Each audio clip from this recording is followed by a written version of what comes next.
Hi, Hi. how are ya? Uh, okay, thank you. How are you? All right, thanks for inviting me and being part of this chat. Yeah, no, our pleasure totally. So, I'll just quickly introduce the live and you, and then we can, yeah, I mean, we've actually started, but right, so that's how. Okay, so welcome everybody to Rung's perhaps penultimate Insta Live for 2024. Ritash here, I'm one of the co-founders of this intersectional queer collective, and we are, as we've been doing for the last year, we are co-hosting this with two other grassroots intersectional queer collectives in India. One is Nestam, and the other is Life Gets Beautiful Today. And we have very, many lives that we've done, but each one is unique in its own way. It's special. That's because it's about special people like Identity, whom we're very delighted to host today. Okay, so you know, it's a very, very interesting and a very rare name. So perhaps I would ask you to start explaining that if you are willing. But apart from this identity has, it's getting very, what do I say? Not just intriguing, but quite different to keep using this word in a different, in this unique way. So they are a musician. They are of Asian origin, but have lived in the US, I think, almost all their life, right? And then they say that they're a connector. Of course, connector also has so many meanings and interpretations. So without much ado, we will ask Identity, to add to anything that I might have missed. But also, maybe we should just start with your name. Okay, how you chose it and all that. And this is going to be a freewheeling conversation, as we told you, and as regular listeners and followers or first timers mightn't know. But also it is our small attempt to spread queer joy. Okay, and that is something which again, I got connected with Identity, I would say, of course, very serendipitously, but also because they had spoken to another queer person who's from a marginalized group, and they are also the US based. And incidentally, we have hosted them also on an Insta Live a few months ago. So, yeah, Identity, if you can let us into that perhaps open secret as to how your name came about. Yeah, so several years ago, I started making music on a computer, and then I realized I had to put the music out there and perform on stage, and I thought I needed a stage name, or I wanted a stage name. And I don't know, you know, it's interesting how some things just come to you in a dream or in a meditation or whatever. And so Identity came to mind because I was thinking about the idea that this is a new identity for me, but also that for all of us, it's an invitation to continue to question and for ourselves, to question ourselves, our own identities, as well as explore our identities, because our identities are not static, right? It's dynamic. It depends on our relationship with other people. It depends on where I am in my life. And I think for a lot of us, I'll just speak for myself. I know for me, I used to have this idea that my identity is this is who I am. I can't do these things because this is who I am. And when I've let go of that a little bit, it becomes more freeing to be able to explore other identities that I might step into, other roles I might step into. And yeah, so that's how I came up with the name. And I don't know, the I.den.t.t just, I don't know, that just felt like a rhyme to me, and it was kind of fun. So I said, you know what, that's what I'm going to do. So my name on the stage is meant to be an exploration of identity, and my it's an invitation for everyone to continue to explore. Wow, that is so not just, of course, I might keep repeating these words, interesting and unique, but that's exactly how I feel about that.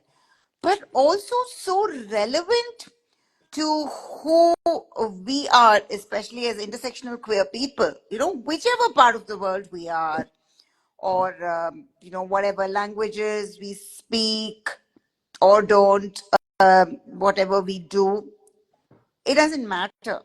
You know, as in, it doesn't matter much more than us, first of all, being human, right? And also, our queerness, I think, connects us. But actually, queerness also connects us to so many other, what do I say, invisibilized parts of us, which I think we may discover, understand, maybe accept, because acceptance again starts with the self, but it is a journey, right? And yeah, uh, beautiful in some ways, but I don't want to over romanticize it, because our lives are also not necessarily, so easy and stuff like that. Sometimes not because of us, but in spite of us, Mm. actually, I think, right? And what do I even say for the current dispensation in the US? And it is just maybe like foreboding of what is coming or what has already come, but it's going to be much worse, perhaps. Sorry to have to say this. It's no better in India, actually. Whether we like it or not, people of Southeast Asian origin, especially, we are in every part of the world, very obvious, right? Sometimes for all the reasons that we don't want to be. And but and also, as you know, sometimes it's ironical I have to say this, but we are supposed to be the world's two largest democracies, right? Not supposed to be, we are actually. Maybe India in terms of numbers is ahead of the US, but what has even this democracy been reduced to? Okay. And yeah, but I'm saying that we want to spread queer joy, and I know Identity, you also do all your best, I mean, to do that. But lives as such are not so joyous for many of us. And the world around us, except for, here and there, and a few people, are unable to make it, you know, forget about even joy. Joy itself seems to be a big thing, right? Even just the day to day life, I've like been lately saying this much more emphatically, that we are often only just navigating and with life and negotiating, with the larger society. Yeah, which I think is not a very nice thing, but a harsh reality. So yeah, yeah. What's Again, interesting. sorry, Oh, yeah. sorry. What's interesting is my one of my first songs is called Queerphoria, as in queer joy. Mm. And in it, and I think this is how I came up with the name Identity too, is in that song, I repeated something I heard from one of my queer mentors when I was really young. And they said that it's called identity, not identity. And so, who gets to decide who we are? Who gets to Exactly. decide? Who gets to figure that out? Who gets to explore and question it, or decide, no, this is who I am, and not have other people have to question it, right? At us. And so, that lyric is in my song because I wanted people to know. I throughout my life, for many different, like for my Asianness, my queerness, my Americanness, whatever, my various identities, people have questioned my identity, you know, and even now people will question, like, where are you from? And I'll say, I'm from the Bronx. And they'll say, no, no, no, where are you really from? Why are you questioning that? Do you think I'm lying to you? Well, no. Right. In America, you know, there's this concept for Asians, it's called the perpetual foreigner, that we're never from here, right?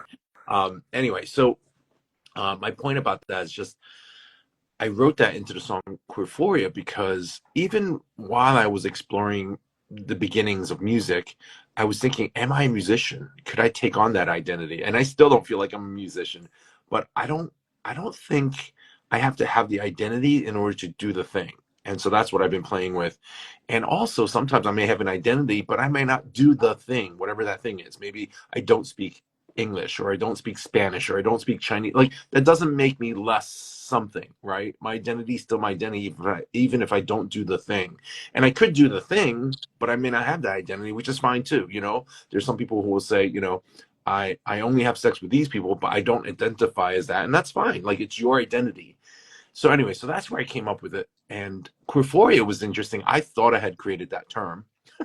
You know, there's a diagnosis for gender dysphoria, Right. and so that queerphoria was a way to play against that, instead of pathologizing, to play with the idea that we can focus on queer joy. I have a friend who's a coach, Bernie Kettle. He talks about how, you know, there are these soggy peas in a buffet, and if you go to a buffet, you might go directly to those soggy peas and talk about how gross and ew, how disgusting they are.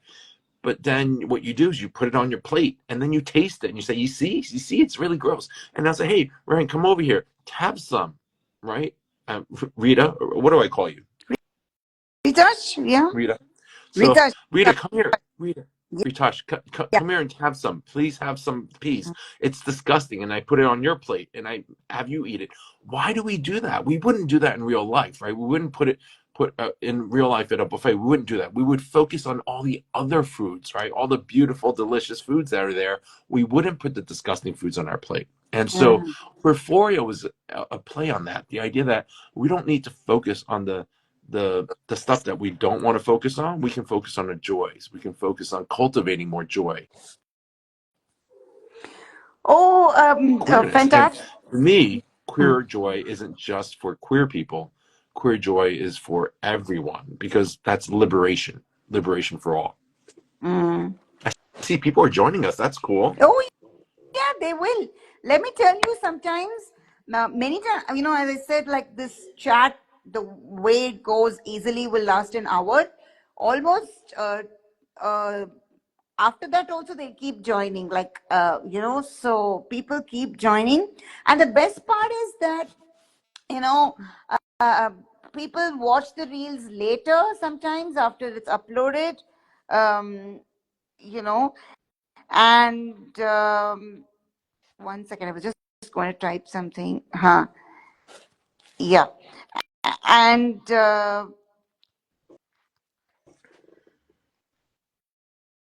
right. Huh. So yeah. So they, so sometimes it's very surprising. A few weeks later, also people are going to watch it. Yeah. So yeah, you'll have Well, that. hey, however we can spread queer joy. Sure. Yeah, yeah. And And today I was thinking, because in India we have so much diversity, and that includes religious diversity. Okay, I'm agnostic, but I respect people when they practice their religion or whatever. Okay, so we all know this is almost Christmas time. This is Christmas time. Yeah. So, somewhere nearby, almost every year, this time of the year, okay, like when we are in our building, from the one across or somewhere, we hear carols all the time, okay? And I was like, see, the thing about carols is not just about, the story of Christ and Christmas and birth and everything else, but more importantly, I think it is about spreading joy. Okay, in whatever little way, all right? So, and more so that you're a musician, and to whichever human or even other living beings, right? When they hear music, okay, even if we do not understand the meaning, for example, okay, if something is in English, I mean, in India, we have so many people who do not speak English and who are unlikely to learn it. But just the music, if they, are not hearing impaired, or have, even if they're having hearing aids and stuff, they will probably appreciate it and find something in it, okay? And that fits so much, not just with our um, theme for today, but the whole intention, which, I'm repeating that you and I relate to, okay? But the thing is that, unfortunately, we also know religion everywhere, all fundamentalists in any religion, okay? Except maybe a few, right? Except maybe a few in the sense, not the fundamentalists, but except for a few religions, perhaps, seem to be against queer trans people, all right? And they are so vocal in saying that, in expressing that in every possible way, okay?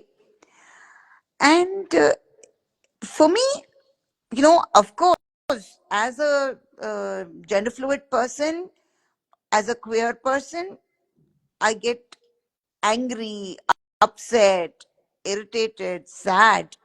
But sometimes, I use dark humor saying that I think somewhere it's not just their insecurity, perhaps they wish they were like us, right? And that's probably why also, you know, they're doing everything to demean us and dehumanize us, right? Yeah. It's And, true. Yeah. mm-mm, And, I don't think it was always that way, right? mm. Because queer people are ancient. Sure. And in some cultures, and if you go back in time, some cultures today, but also back in time, um, queer people, there wasn't a name for queer people, right? There wasn't a name for someone that was non-binary or trans or gay, because it was just part of the fabric of that culture, right? It wasn't considered a bad thing. It was just part of. And so you wouldn't name it because it was just is, right? You don't name something if it's just part of the culture. And yeah, I think definitely when there were power structures created, and especially with colonization, there was this push of the with the missionaries, right? Yeah. Saying, this is what you're supposed to do. This is what religion is. This is what a man's supposed to do. This is what a woman's supposed to do. You better cover up those breasts. Those breasts are inappropriate, right? I remember as a kid seeing magazines, National Geographic, seeing magazines of breasts, women's breasts. And I remember being tickled by that, because in American culture, at least, we were taught, no, you can't show that, right? But yeah, we sexualize that. And then we also told people that you can only be two genders, and you can only have sex in a missionary position, right? Which is man on top, woman on bottom. And like, yeah, I mean, even this is why I think queer liberation is liberation for all, because who wants to be told how to have sex in that way? Like maybe being taught how is one thing, but being told how you're supposed to do it, that's ridiculous, right? Right. Like we have some ideas, and we don't need that to be taken away from us. And in this case, we're talking about sex and sexuality, but also when it comes to gender expression, or whether I curl my hair or not, or right, or grow my hair or not grow my hair, put nails polish on or not put nail polish on. And those are only just two facets of life. We could do this in so many other ways, right? We could Right. look at time. For example, right now, you're right. I'm imagining globally, you're right. Christmas is a big holiday this time of year, but let's face it, that was stolen, right? Christmas was an idea that was stolen, and then it was capitalized using Coca-Cola, right? Started capitalizing on that with the red suited Santa, which is, I don't know. I was talking to Noor the other day on Instagram. I said, it feels like a weird holiday. It feels like a white person's holiday, because in what world can a person of color come into your house through a chimney, and you're inviting them to come in with cookies and milk? You feed them. Like, if that was a black person putting on a coat, you would not let them come down your chimney. An Asian person, you wouldn't let them come down your chimney, right? Like, you would call the cops, right? I mean, like, at least in the US. And so I think about this idea of a white person coming in, and think about like for me, I grew up with the idea of Santa. The idea of Santa is that Santa's watching you all day. He knows when you're sleeping. There's a song about it, right? He knows when you're sleeping. He knows when you're awake. He checks this list twice. And so the idea of being surveilled, the idea of being monitored in this panopticon so that you will behave isn't just something for kids. I think it's this idea that we're always being surveilled. And so you got to do the right thing. And I think for me, I've internalized that so much so that I always think when I'm making music, when I'm doing art, whatever, even art that I don't share with other people, even if it's just a piece of art that's on my desk, I think to myself, is this the right thing? What will other people say? That is psychologically problematic. Yeah. I can't just be. Birds don't sing and think, oh my gosh, will this be okay? Will people's ears hurt? Birds sing just to sing, right? Animals dance and play. They just do what they do. And I, as a human animal, I don't do that.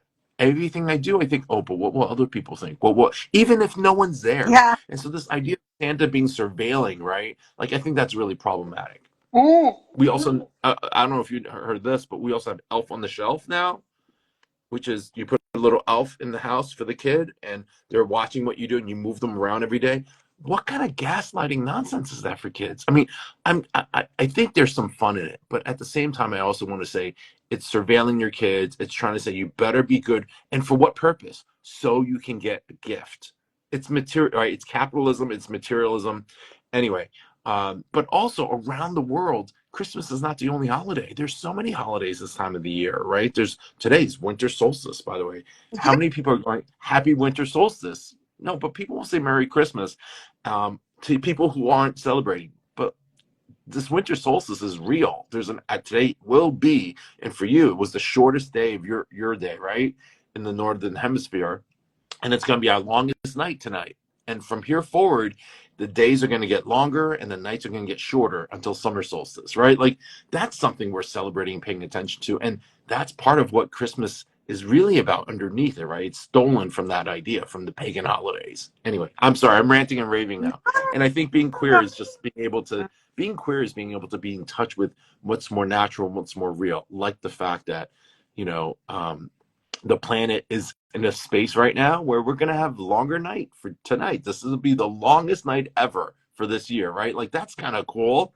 Not some pretend person who's going to be surveilling you, or some religious figure like Jesus, right? And using Jesus as a way to for many religions, not all, but for many religions, using Jesus as a way to condemn and hurt people, right? And specifically hurt queer people.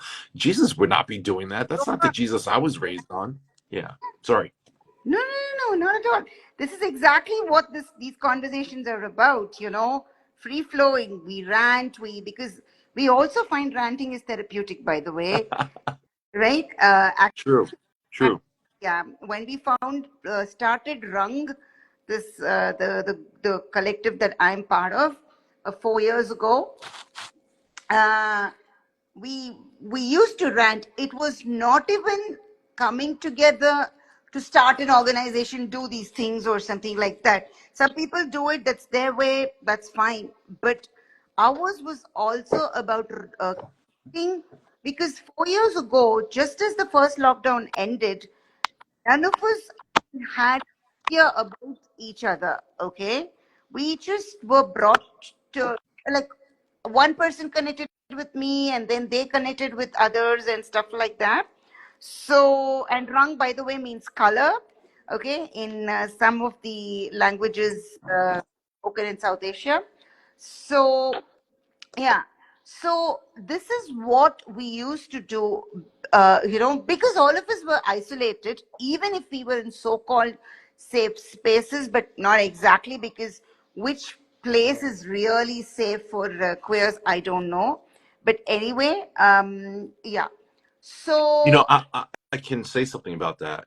sure. And I've been doing a lot of thinking about what is considered a safe space, right? And each person has a different experience of that.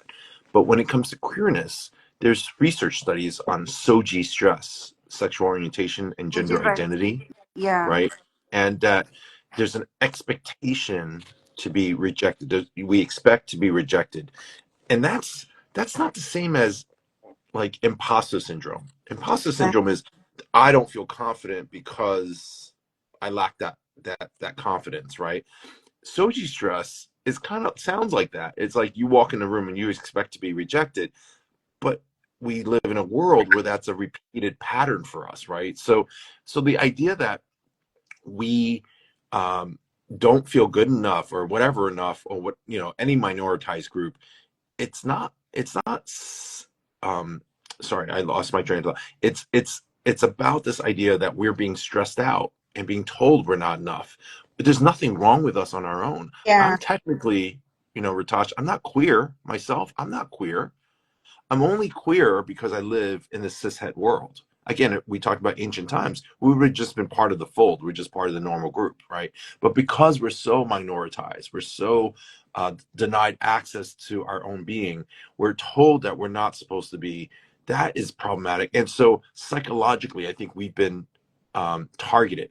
And so when we think about self care, self care is going to look different to each person. But as a group, I think self care really is about creating spaces like you are here for us to chat freely. Safe spaces is about being able to just be in a room and not be on edge, right? And although it's an internal job, right? Psychologists would say, you have to do it for yourself. I think there are things that we can do outside. So if you're an educator, if you're a group leader, you can introduce yourself with pronouns. You can have a pride flag in the room. That's Some people might say that's called rainbow washing, or it's what's it called? I can't remember the other terms, but like essentially, it's just like it's very very trivial. I don't think it's trivial. I think it's a good start. I don't think it's where you end. You continue to do that work, obviously, like do the learning and all that. But I think that's a good start to allow people to know I am safer. Maybe I can relax. Ritash, I can't tell you how many times in my classrooms when I introduce myself with my pronouns, and that's why I'm a big advocate for it.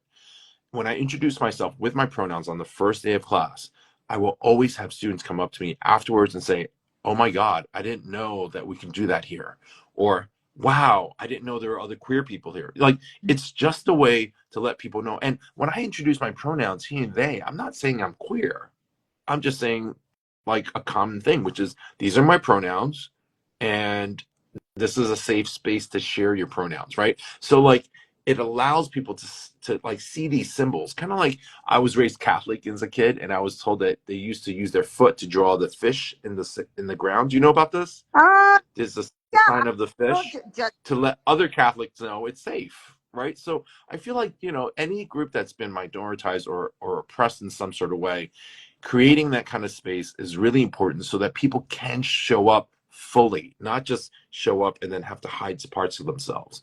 And art is another way to do that, right? Be able to just show up, be able to just sing, be able to just dance, not worry about being judged in a way that makes me feel like I have to have a particular skill, right? Again, like we said earlier, the birds don't worry about having a particular skill when they sing. They just sing because it's just full of joy and it's what they do, right? The animals run around and play. It's just natural. And we've been taught not to be an animal, Mm, right? In fact, that's an insult. Isn't it an insult to call someone an animal? right? And yet, why are we distancing ourselves from animals? We are animals. We're human animals. Why do we, I mean, I could even push this further. Why do we then kill and chop up and eat the flesh of animals, right? Like yeah, anyway, of some animals. We deem some animals as cute, some animals as food, some animals as disgusting, right? So I think we live in a world, at least my experience, that we separate ourselves. And I think going back to how you introduced me, yes, I'm a queer educator and activist, but underneath it all, I think it's about connection. And once we start making these connections, we start noticing more liberation for ourselves. And so what's a safe space? I think safe space is about me and how I figure out how I can be safe, even if the room's not safe, even if the space isn't safe. How can I make it safe for myself, which then gives permission, possibly, to other people in the room that says, oh, I can be fully here too. Beautiful, lovely. I am so touched and so moved by what you just said. And then, my gosh, I mean, I'm almost getting emotional because that's the thing, right? You know, unfortunately, we have um, not because we want to, it becomes almost necessary. So we do not do it from the heart, but more, not even from the head or the mind or whatever, wherever the mind is. But we have to define or maybe redefine ourselves with respect to cis heteronormativity, which is completely actually against our grain, right? Right. But having said that, we all, especially, I think, I mean, I know I can take the liberty of saying, since we both are in the same age group, right? The, in the English that we knew or we learned as children, queer meant strange, right? But the way, the word has been reclaimed and say, you call us strange, you call us queer, we are who and what we are, and we will be, okay? And you know what? The other, you said so many wonderful truths. When people, whatever their age, wherever they are, and all the other identity markers, caste, race, everything, when sometimes they hear, like, from, say, for example, you said in your, about students and stuff like that, when they hear, especially not expecting to hear about pronouns or anything like that, they just feel so affirmed, so reassured, right? And this is for everybody. We may have had this journey of self discovery and acceptance, which may have been a few years, maybe been taken very long. For some people, one lifetime doesn't do, and that is fine. There is no, I think our very existence seem disruptive, though that is not our intention, okay? Because we are willing to accept, yes, I know it is not so ideal and utopian like this. Within the queer communities also, there are lots of issues, I agree. But having said that, there is no rule that these are the pronouns, this is only acceptable, you should declare them, you should declare your suggest, or at what age, whether you should be out and open or not. And so the the beauty, the fluidity, the the absence of specific rules, guidelines, monitoring, like you said, no, watching, and being as less judgmental as possible, is what I think is, for me, one of the outstanding things about being queer. Okay. And as you said, also, it just happens that another queer friend and I said this at a conference last year. Of, it was interesting. There were ecologists, anthropologists, theologists, and all that. And then we said, when did queer people appear on this planet or maybe in this universe? And well, as anthropologists, you should know, uh, we appeared when other humans appeared, or maybe other living beings appeared.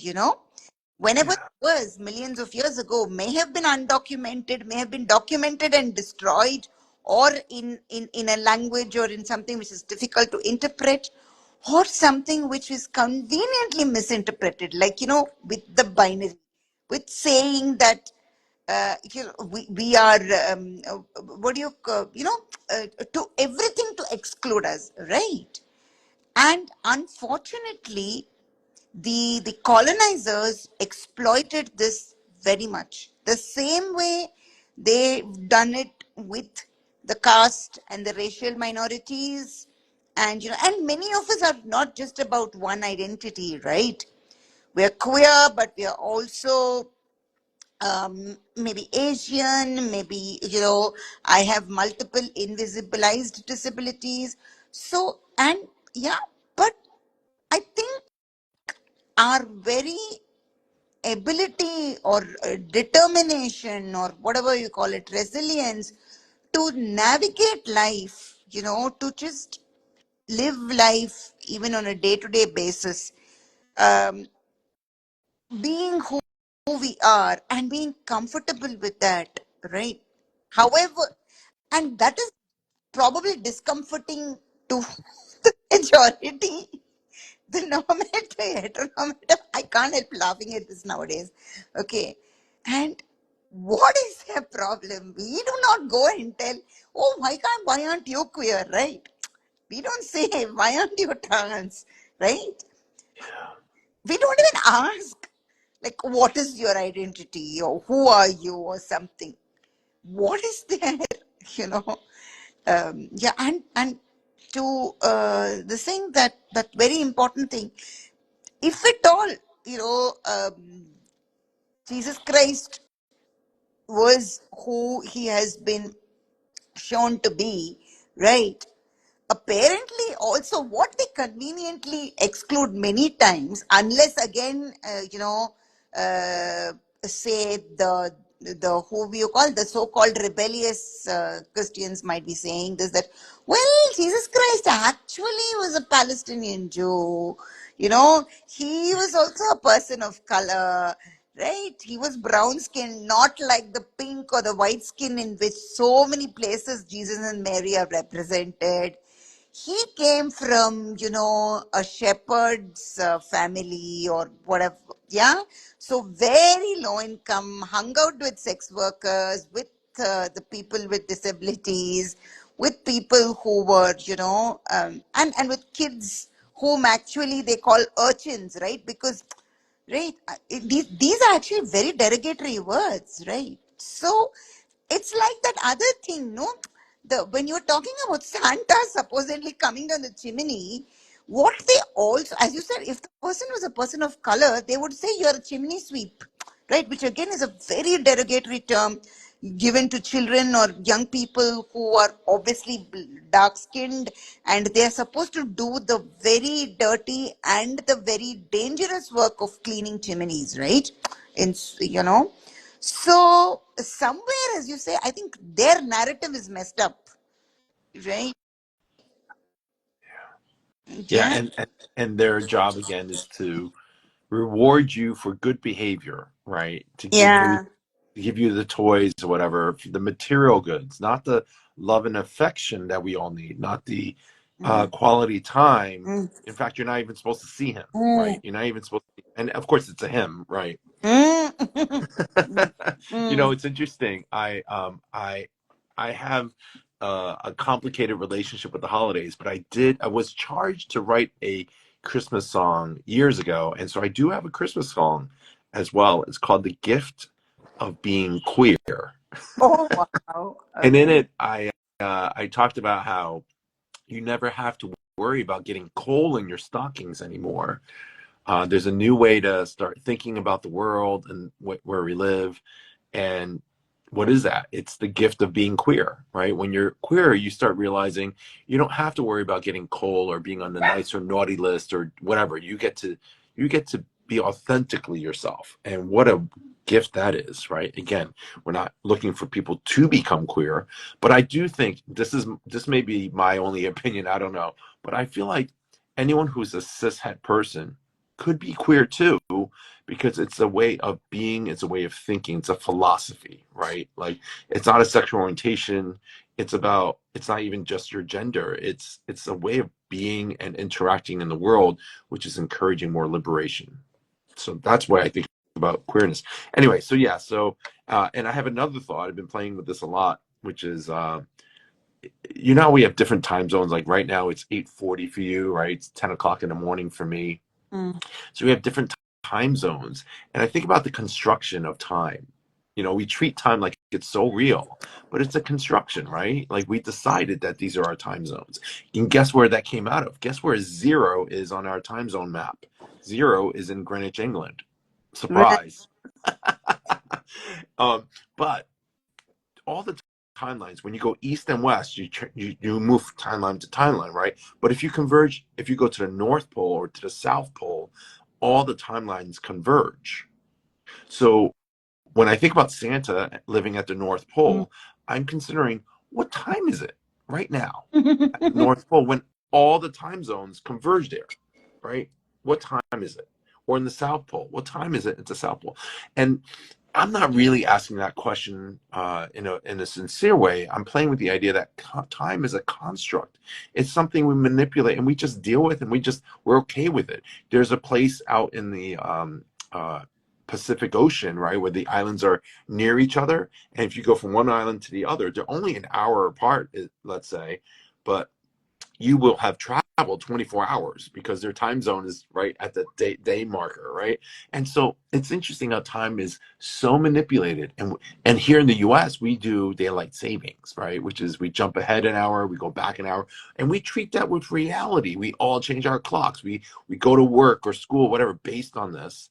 But time is a construct, and we're okay manipulating it back and forth like that. But for some reason, we can't do that with gender in the United States. We can't figure out that gender is a construct and that people might have more ideas about gender than what we understand. You know what I mean? Like Yeah. we can't understand. We Oh, even let people show up late to events, right? With time, we tell people, oh, it's going to start at 10 o'clock, but then we give a little wiggle room. We say 10:15 will actually start the program, right? We do that because we know people have different relationships with time. We know some people will show up early. We know some people will show up late. We know that, right? And so if you ever plan a party, you know that's going to happen, right? If you plan an event, you know that's going to happen. We accept that, but we do not accept that gender has those kind of boundaries, that gender can be a little more expansive, a little more fluid, that gender might be different for each person. So silly. yeah, exactly. Right. No, I like the way, you actually demystified it. Not that at least everybody needs it, but I'm sure they do. But you know what? Um, no, unfortunately, again and again, that's the thing, right? We know for sure, okay, that there have been local, indigenized, multiple, diverse queer cultures, queer trans cultures, communities, and all that. But somehow, you know, uh, the way, again, this is of course regression, that in places like India, or whatever it was earlier, India as a country as it is now has largely been in existence only for about 77 years, okay? But yet there are, definitely many very, very, very old indigenous queer trans cultures, not just in India or South Asia, but in so many parts of the world, like you said earlier, right? But somehow, suddenly, you know, uh, for people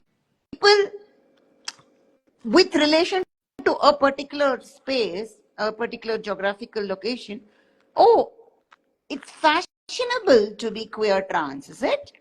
You know, it's an exported what no imported concept for us.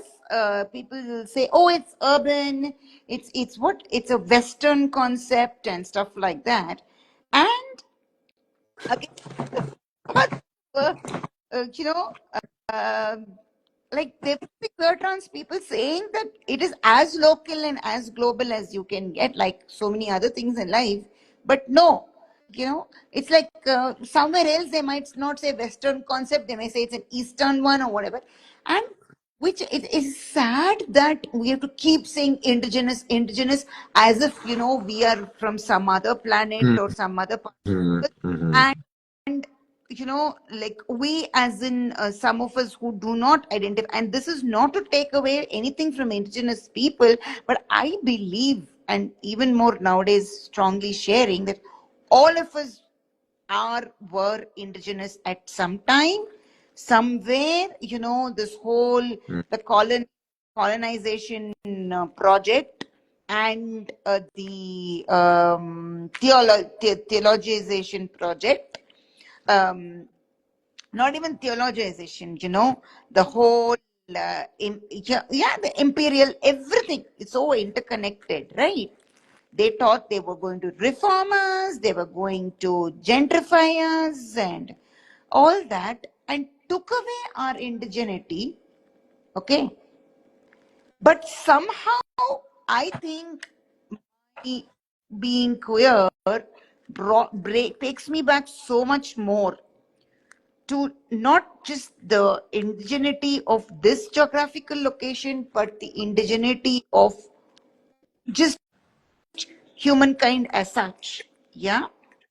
You know what you shared just now about the issues that I've been hearing that a lot too, which is queerness is trans. It's a new fad. It's a new thing. It's so cool. And I think when in the early 2000s, being bi was like so cool. You know, everyone should be bi. And when they say everyone, they meant women, right? They meant women in the U.S. should be bi, not men. Um, and why was that? I think I don't really know, but I think the idea, my speculation is that it's because it was advancing the sexual fantasies of straight men. You know what I mean? I don't think it was about actual bisexuality. I don't think it was actually about women exploring her own sexuality and understanding herself. It was really to titillate, straight men into thinking this is a cool thing, right? Anyway, uh, I'm not sure if I said that right. I know what I meant to say. In addition to that, I also noticed that people have said it's a Western thing, it's a first world country thing, transness, queerness, whatever. That it's a white thing. People have said, and I did a quick Google search, Ritosh. So like you're 100% right. Queer people have been here forever. We are global, right? And the other thing that I've heard people say about queerness is that we want to be, this has been an age-old argument since like I think the 70s, maybe the 60s, that we want to become teachers so that we can convert kids, right, to be queer, right, because we can't have our own. That was the idea back then. Anita Bryant was talking about that, like you can't have gay teachers because they're going to convert the kids. That's how they get more of them. And I think about religion. I think about isn't that what religion does? Religion tries to co-opt and get other people to sign on, right, to convert them. But I don't think queer people are trying to do that. Anyway, I wrote a song because of all this called Or. I released it this past Pride June. June. It's called Or, A.U.R.E. And in it, I highlight these points, which is A stands for ancient. We are ancient. And when I perform it, I tell people, please repeat after me. We are ancient, because we are. The U in R stands for universal. And I say, please repeat after me. We are universal. In fact, I'm going to ask you to do that. Can you repeat after me? We are ancient. We are ancient. Yes, we are. We are universal. We are universal. We're everywhere. Can you repeat the R in it, which is we are radiant? Oh, beautiful. Yeah, we are We radiant. are. And the reason why I say radiant is because our queerness comes from within. Yes. It's not someone so, it's not someone taught me this. I felt it from within. It's natural. That's what I mean by radiant. It comes from within and it radiates outward, right? So it's not like someone's going to queer me, right? It doesn't happen that way. It comes from within. So we're radiant. And A.U.R.E. is the last one. So can you say we are eternal? Oh, we are eternal. Oh, Yeah. so. And so over the last couple years, right, we've had hundreds, and I mean hundreds. Like this past year, I think it's been 500 plus anti-LGBTQ bills in the U.S. Some of them actually, like the "Don't Say Gay," banning drag queens. We have bathrooms, sports, right? We have all these different bills and laws that are in place in the U.S. at least, and I think about the idea of trying to eradicate us. And here's the thing. I would hate that. I would hate that to happen to me. Let's say they put me in jail, they kill me or whatever, right? Okay. But here's the thing. You don't get rid of us just by killing us off because we're part of the natural fabric of the world. So unless you stop having kids, unless people stop having babies, we are still going to be here. So we are eternal. There is no getting rid of us. You might get rid of this generation like we did back in the 80s with the AIDS crisis in the US. A whole swath of people, right, died because we did not do much for HIV/AIDS at the time, specifically for gay men. But we're still here. We're not going away. We will always be here. So you can get rid of this group, but we're still going to be here because it's just part of the natural fabric. So that's my song. It's called Or. You can find it on the streaming platforms. A.U.R.E. We are ancient. We are universal. We are radiant and we are eternal. And I wrote that song with the idea of like a chant, like we would chant these, right? Like over and over again so that we could really remember that because I didn't always know that. I used to think some of these myths and these lies that we talked about earlier, like, oh, it's a first world problem, it's a white issue, it's a whatever. But yeah, it's none of that. A quick Google search on your phone, you'll find none of that. None of those myths are true. Oh, totally. And this is fantastic. In the next half hour or whatever, see, it's almost, as I said before, we realize it's going to be almost an hour since we started. So we're going to be around surely, unless you have something very. I do have to end at 11 today. Okay, great. Yeah. But in the next. Or 9 o'clock, I should say, your time. Yeah, sure, no problem. Um, if you want to even perform anything for a few seconds, okay. So, Oh, but I wasn't ready for that. oh, yeah, always do it another time. Okay, Or I would love yeah, that. yeah. Or Yeah, I have a new song. I have a new song. So when I was 17 years old, I was living on my own. And back in the day, kids, we did not have cell phones. right. We didn't have Google.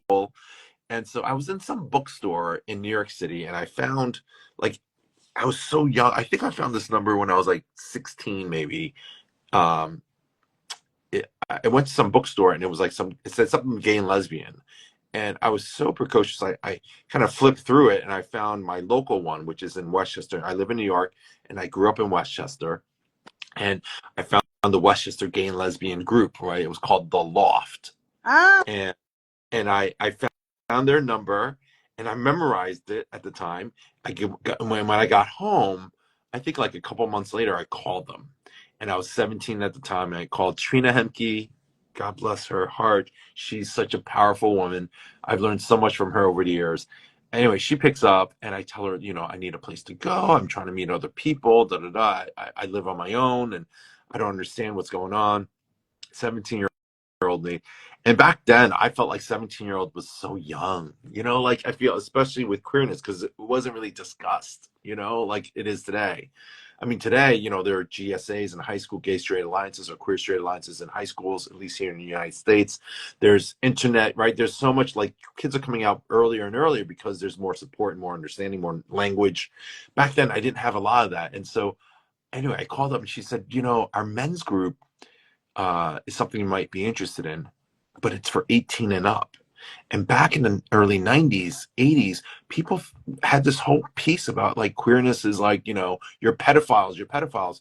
So she said, I don't think you can go to that group because we were concerned, right? If a minor went to this group, what would happen, right? And what would people say if they discovered it?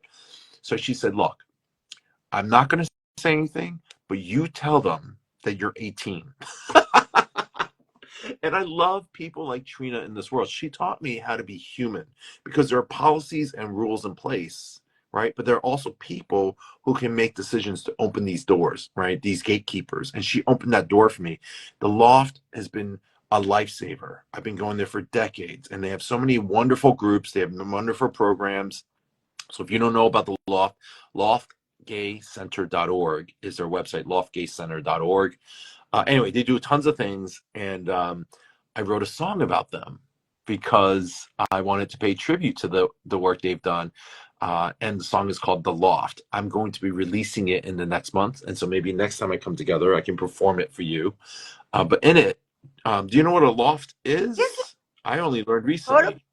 the Loft organization also. Yeah. Yeah. So the loft is a big space. That's what it Right. means. Like when you go like someone who's renting out a loft, right?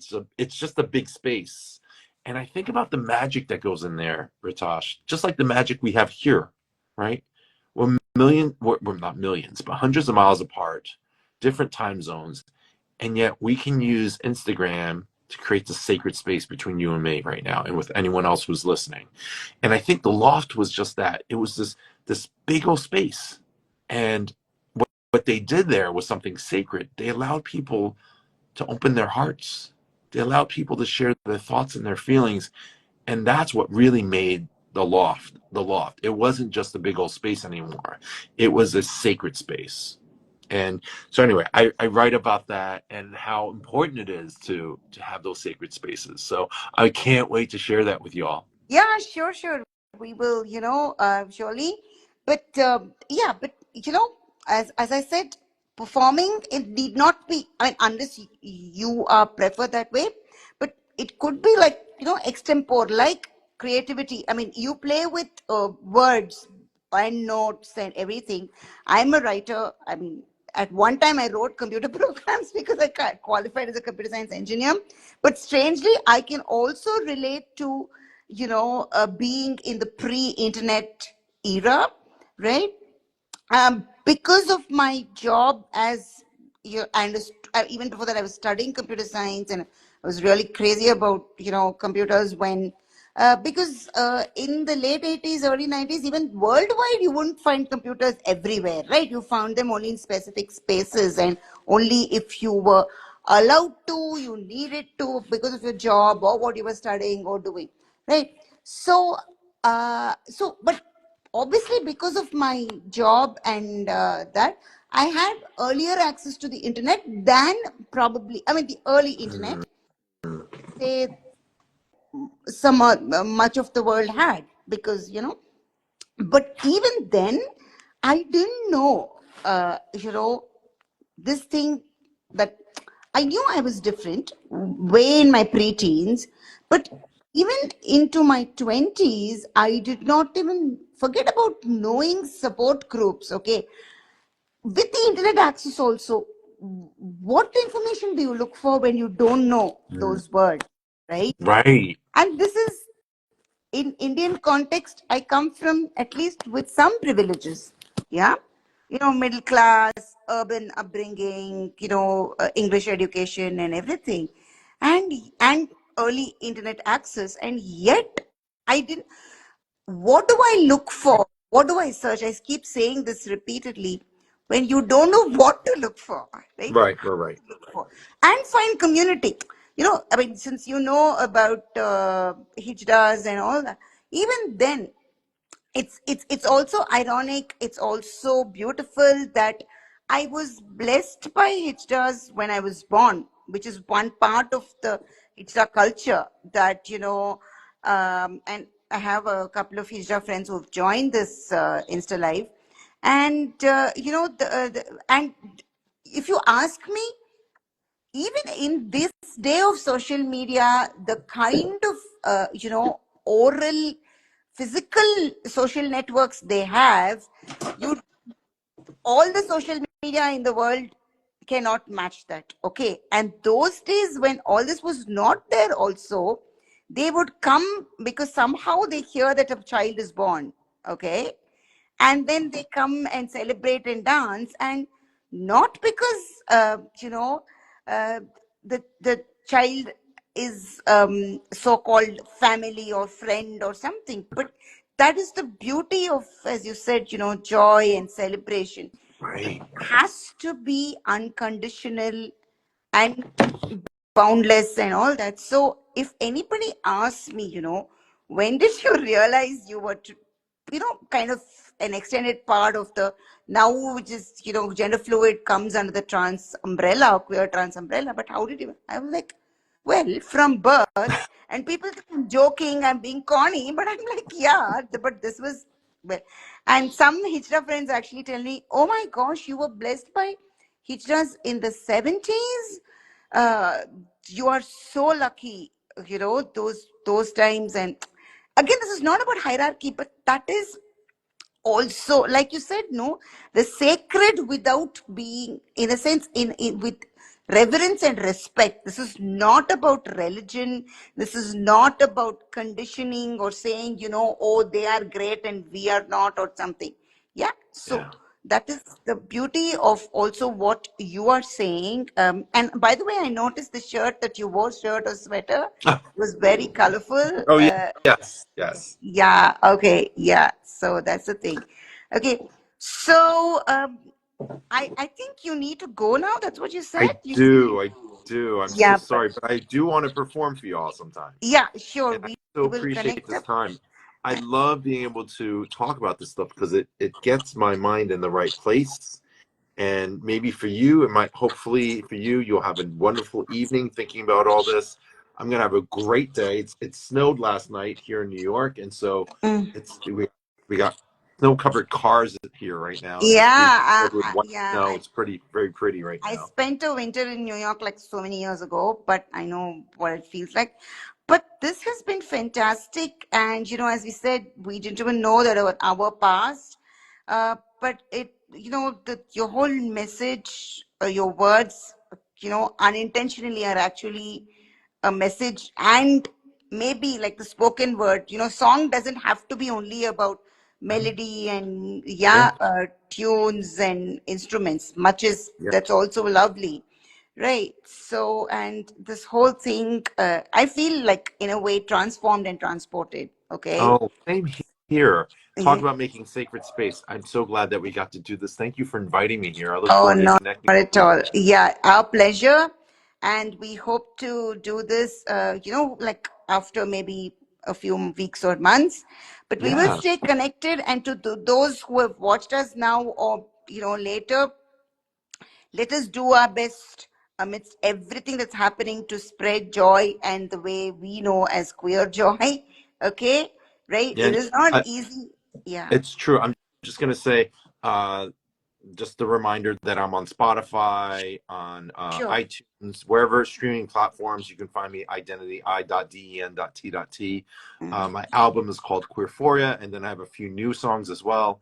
As I mentioned, I'm going to put out a new song in the next month or so. So stay in touch. You can also follow me on Instagram. And one thing I think about as an ask for anyone who's listening to this is follow Ritash, follow Rang, follow Identity, right? Like one way we can actually help make more queer joy is to comment, follow, and like people's posts because it queers the algorithm, right? It Sure, queers it. yes, So yes, yes, that's so if you important. follow my account, you'll see I post a lot of stories from different queer people because of the things they're doing. And so the more of us should do that for each other to change that algorithm, right? To make sure that there's a queer algorithm going. Yes, yes, considering again, how very majoritarian all these are, and more so because I've worked in that industry, it's sad that they want to kind of, and we know that tragically, a very young person of Asian origin, uh, lost their life in California, yeah, because they sort of, the soul secrets they published, right? And we know a lot of people at Google and all are blocking trying to question the genocide. We are also in solidarity with the Amazon workers because it was, trillions of dollars are not enough for those people. And here you can't pay people a fair living wage. That is insane. And this happens all the time everywhere in the world. So, yeah, you know, Yeah. we are, I think our lives are resistance Yes. revolutionary. Yeah, Exactly. yeah. And as a listener, if you can again follow Ritash, follow Rang, follow Identity, follow queer organizations, and like and comment on their stuff, that will help change the algorithm to create more visibility for queerness as well, and other queer folks too. Thank And you. share them too. Yeah, Okay. yeah. Okay. Thanks Thank so you much, so Rang. much. I Bye mean, Ritash, bye. thank you so much. I You appreciate too. you. See All you the next best. month. We'll stay connected. Okay. And I will share this video and tag you. Okay. Thank you. Bye Bye, now. everybody. Yeah. Feel free to, yeah. Bye bye. Feel free to DM us, people. Yeah. Yeah, same here. Yeah. Bye. Thank you. All the best.